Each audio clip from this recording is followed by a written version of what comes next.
ఇప్పుడు ఈ మధ్య కాలంలో ఉత్తరాంచల్ యూనివర్సిటీకి సౌత్ ఇండియా నుంచి స్టూడెంట్స్ చాలా ఎక్కువగా వెళ్తున్నారు. సో వాళ్ళ కోసం మీరు ఎలాంటి ఫెసిలిటీస్ ప్రొవైడ్ చేస్తున్నారు? మేడం మెయిన్లీ ఉత్తరాంచల్ యూనివర్సిటీ అనేది 23 ఇయర్స్ ఓల్డ్ యూనివర్సిటీ మేడం. ఇది నాక్ A+ అక్రిడేటెడ్ యూనివర్సిటీ. సో నాక్ అంటే నేషనల్ అసెస్మెంట్ అక్రిడియేషన్ కౌన్సిల్ అనమాట. సో దీంట్లో A+, అని చెప్పేసి డిఫరెంట్ గ్రేడింగ్స్ ఉంటాయి. సో A+ అంటే మీకు ఓన్లీ ఇండియాలో మొత్తం యూనివర్సిటీస్లో ఒక 5%, 10% యూనివర్సిటీస్కి మాత్రమే నాక్ A+ అక్రిడియేషన్ ఉంటుందండి. So we are proud to say that Uttaranchal university is also one of the part in it.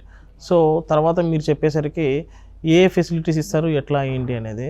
So మెయిన్గా ఏంటంటే ఉత్తరాంచల్ యూనివర్సిటీ డెహ్రాడూన్లో ఉంది, which is something around 2000 kilometres from south. So అప్పుడు స్టూడెంట్ ఏంటంటే డెఫినెట్గా ఇంత దూరం నుంచి అంత దూరం వెళ్తున్నాం కదా. So I mean like classes ఎలా ఉంటాయి, ఫ్యాకల్టీ ఎలా ఉంటారు, హాస్టల్ ఫెసిలిటీస్, ఫుడ్, మెయిన్గా ఇవన్నీ ఆలోచిస్తారు మేడం. సో డెఫినెట్లీ ఏంటంటే ప్రతి ఒక్కటి A to Z ఎవ్రీథింగ్ అనేది కవరప్ చేస్తాం madam. South Indian students we have own hour south Indian food అనమాట. సౌత్ ఇండియన్ మెస్ ఉంది, ఓన్ హాస్టల్స్ ఉంటాయి, ఇన్ క్యాంపస్ హాస్టల్సే ఉంటాయి. అండ్ ఇక్కడ నుంచి వెళ్ళేటప్పుడు వాళ్ళకు ఫస్ట్ పేరెంట్స్తో ఒకసారి విజిటింగ్ ఉంటుంది బిఫోర్ అడ్మిషన్ తీసుకునే ముందర. అక్కడికి వెళ్తారు. సో మొత్తం A to Z ఎక్స్ప్లెయిన్ చేస్తామన్నమాట. యూనివర్సిటీ ఎలా ఉంది, ప్రెమిసెస్ ఎట్లా ఉన్నాయి, సో వాట్ మీకు ఎక్స్ప్లెయిన్ చేసినది కరెక్ట్గా ఉందా లేదా అనేది అంత క్లారిటీ తీసుకున్నాక దెన్ వాళ్ళకంతా నచ్చింది అనుకుంటే then they furtherly go for admission అనమాట.